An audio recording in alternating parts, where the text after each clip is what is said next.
నమస్కారం. మన ఏపీలో నెక్స్ట్ సీఎం ఎవరైతే బాగుంటుంది అనుకుంటున్నారు మీరు?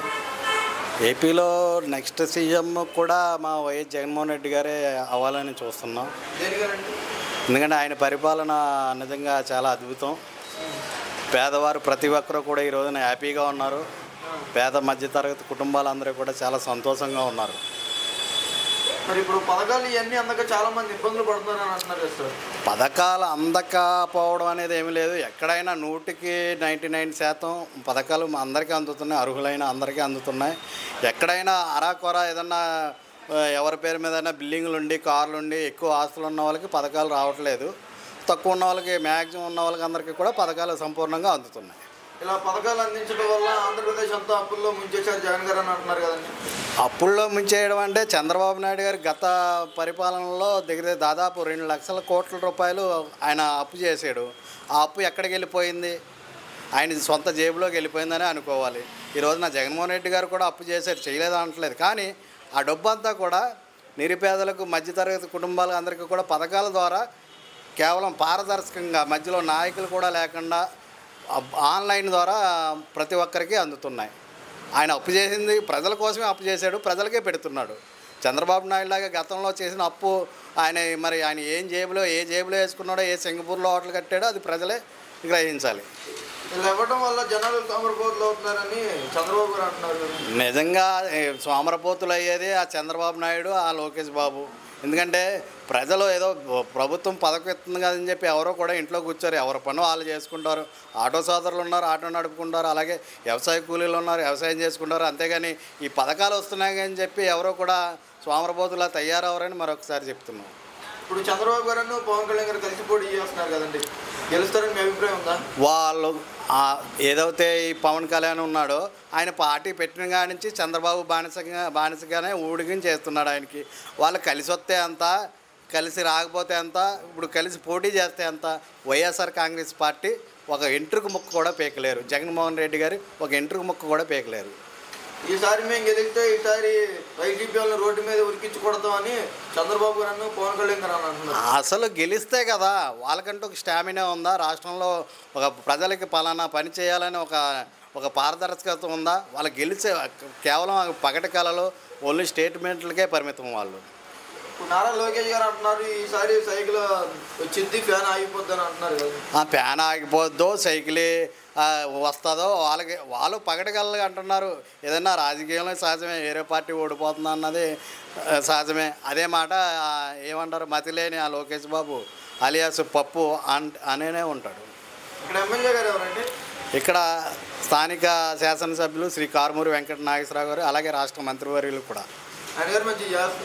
నిజంగా ఈ రోజున రాష్ట్ర వ్యాప్తంగా ప్రతి నియోజకవర్గంలో కన్నా మా నియోజకవర్గంలో మా ఏదైతే శాసనసభ్యులు కారుమూరి వెంకట నాగేశ్వరరావు గారు ఉన్నారో ప్రతి ఒక్కరికి కూడా ప్రతి పథకం అందుతుందా లేదని అప్పుడప్పుడు ప్రతి ఊరు ప్రతి గ్రామం తిరిగి ప్రతి ఒక్కరిని ఎంక్వైరీ చేసుకుని ఎవరికైనా అందకపోతే అధికారులతో మాట్లాడించి ప్రతి పథకం ప్రజలకు అందేలా చేస్తున్నాడు.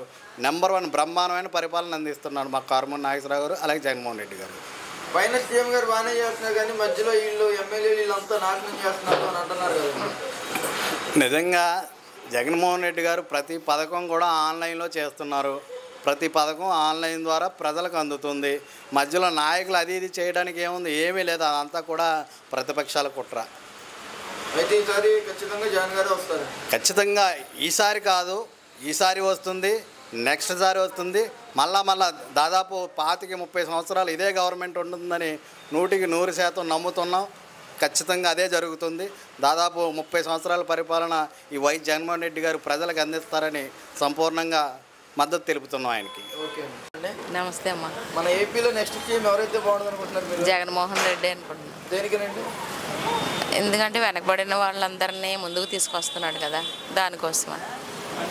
ఇప్పుడు చంద్రబాబు ప్రభుత్వమే బాగుంది, ఇప్పుడు జగన్ గారు ఏం బాగోలేదని అంటున్నారు కదా. అదేం లేదు, జగన్ ప్రభుత్వమే బాగుంది. బాగా స్కూల్స్ బాగా డెవలప్మెంట్ అయినాయి కదా, అప్పుడు బాగోలేదని ఎలా అంటారు? సంక్షేమ పథకాలు ఇవన్నీ అందినాయండి? అన్నీ అందుతున్నాయి. ఏమేమి పథకాలు అందినాయండి? 45 సంవత్సరాలు అందుతుంది నాకు. నెక్స్ట్ టైలరింగ్ షాప్కి అమౌంట్ పడుతుంది సంవత్సరం 10,000. మరి ఇంతకుముందు ఎప్పుడు మమ్మల్ని గుర్తించలేదు కదా, ఈ ప్రభుత్వం గుర్తిస్తుంది.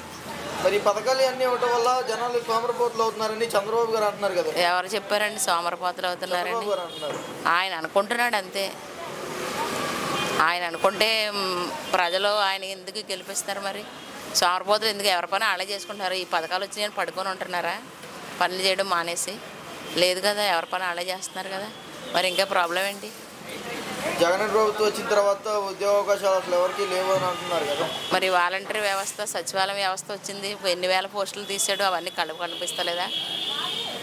అంటే చదువుకున్న వాళ్ళంతా వెనకబడిపోయారు, ఈ ఉద్యోగాలు అనేవి రికమెండేషన్ ద్వారానే వచ్చినాయని అంటున్నారు. రికమెండేషన్లు ఏమి రాలేదే. సచివాలయం పోస్టులు అందరికీ స్వతంత్రంగానే వచ్చినాయి. బోల్డ్ మంది పిల్లలు డిప్లొమా చేసిన వాళ్ళందరూ 26,000 జీతాలతో చక్కగా పనిచేస్తున్నారు. ఇప్పుడు చంద్రబాబు గారు పవన్ కళ్యాణ్ గారు కలిసి పోటీ చేస్తున్నారు కదండి, గెలుస్తారు అనుకుంటున్నారు? ఎవరు ఎన్ని పార్టీలు వచ్చినా గెలిచే సమస్య లేదు. జగన్ గారు మళ్ళీ సీఎం అవుతారు ఖచ్చితంగా. ఓకే, చెప్పండి. మన ఏపీలో నెక్స్ట్ సీఎం ఎవరైతే బాగుంటుంది అనుకుంటున్నారు? జగన్ గారు అయితే బాగుంటుంది అనుకుంటున్నాను. దేనికనండి?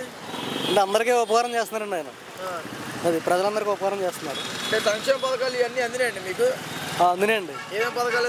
పిల్లలకి స్కూల్ ఫీజులు వేస్తున్నారు, అవునా, ఇళ్ళ లోన్లు ఇస్తున్నారు, ఇంటికి లోన్లు ఇస్తున్నారు, బాగానే చేస్తున్నారండి ఆయన. మరి ఈ పథకాలు ఇవన్నీ అందించడం వల్ల జనాలు సోమరిపోతులు అవుతున్నారని చంద్రబాబు గారు అంటున్నారు కదండి. అవునండి. అది నిజమేనంటారా? ఒకళ్ళు నచ్చొచ్చు, వాళ్ళు నచ్చకపోవచ్చు, దానికి మనం చెప్పలేమండి కారణం. ఇప్పుడు చంద్రబాబు గారు పవన్ కళ్యాణ్ గారు కలిసి పోటీ చేస్తున్నారు కదా, గెలుస్తారు అనుకుంటున్నారా? అది మనం చెప్పలేమండి, మొత్తం దేశవ్యాప్తంగా రావాలి కదా. అది ఇక్కడ ఎమ్మెల్యే గారు ఎవరండి? కారుమూరి నాగేశ్వరరావు గారండి. ఆయన గారు మంచిగా చేస్తున్నారా? బాగానే చేస్తున్నాడు, ఆయన బాగానే చేస్తున్నారు. మరి జనాల సమస్యలు పట్టించుకోవట్లేదు అని అంటున్నారు కదా. చెప్తున్నాను కదండి, ఒకళ్ళు నచ్చొచ్చు, వాళ్ళకి చెయ్యొచ్చు, వాళ్ళకి అందుతాయి, వాళ్ళకి అందలేని వాళ్ళు బాధపడుతూ ఉంటారు. అయితే ఈసారి ఏ ప్రభుత్వం వస్తే బాగుంటుంది అనుకుంటున్నారు? మళ్ళీ జగన్ గారు వస్తేనే బాగుంటుంది అనుకుంటున్నారా? అదే అనుకుంటున్నామండి. మన ఏపీలో నెక్స్ట్ సీఎం ఎవరైతే బాగుంటుంది అనుకుంటున్నారు? నెక్స్ట్ జగన్ అన్న ప్రభుత్వం బాగానే ఉంది. దేనికేనండి? అన్నీ సక్రంగా చేస్తున్నాడు. అన్నీ సక్రంగా చేస్తున్నారు. ఈ సంక్షేమ పథకాలు ఇవన్నీ అందినాయండి మీకు? అన్నీ అందినాయి. ఏమేమి పథకాలు అందినాయండి చెప్తారు ఒకసారి? మాకు పథకాలు ఏమి లేవు, మాకు ఇంకా ఇది రాయలేదు పింఛని. అందరికీ అయితే అందుతున్నాయి. మరి పథకాల వల్ల జనాలు సోమరిపోతులు అవుతున్నారని చంద్రబాబు గారు అంటున్నారు కదండి. అంటారయ్యా, ఆయన ఎక్కినప్పుడు ఆయన అంటారు, ఈయన ఎక్కినప్పుడు ఈయన అంటారు, మామూలేదు. ఇప్పుడు చంద్రబాబు గారు పవన్ కళ్యాణ్ గారు కలిసి పోటీ చేస్తున్నారు కదా, గెలుస్తారు అనుకుంటున్నారా మీరు? అప్పుడు కొలిది చెప్పలేము కదా, మరి ఎలక్షన్ ఎప్పుడో ఉంది, ఇప్పుడు చెప్పలేము కదా. పోయినసారి చంద్రబాబు గారి పరిపాలన బాగుందా, ఇప్పుడు జగన్ గారి పరిపాలన బాగుందా? జగన్ గారి పరిపాలన బాగానే, జగన్ గారిదే బాగుంది. ఈసారి కూడా జగన్ గారు అయితే బాగుందని మీ అభిప్రాయం. ఇక్కడ ఎమ్మెల్యే గారు అవుతారు గారు కారుమూరి నాగేశ్వరరావు గారు, ఆయన గారు మంచిగా చేస్తున్నారా? అంటే ఇంటింటి తిరిగి సమస్యలు అన్ని తెలుసుకుంటున్నారా? మరి చాలా మందికి సమస్యలు తీరవట్లేదని అంటున్నారు కదా. లేని వాళ్ళు అంటారు, అందిన వాళ్ళు అందని అంటారు. అయితే జగన్ గారు వచ్చారు బాగుంటుంది.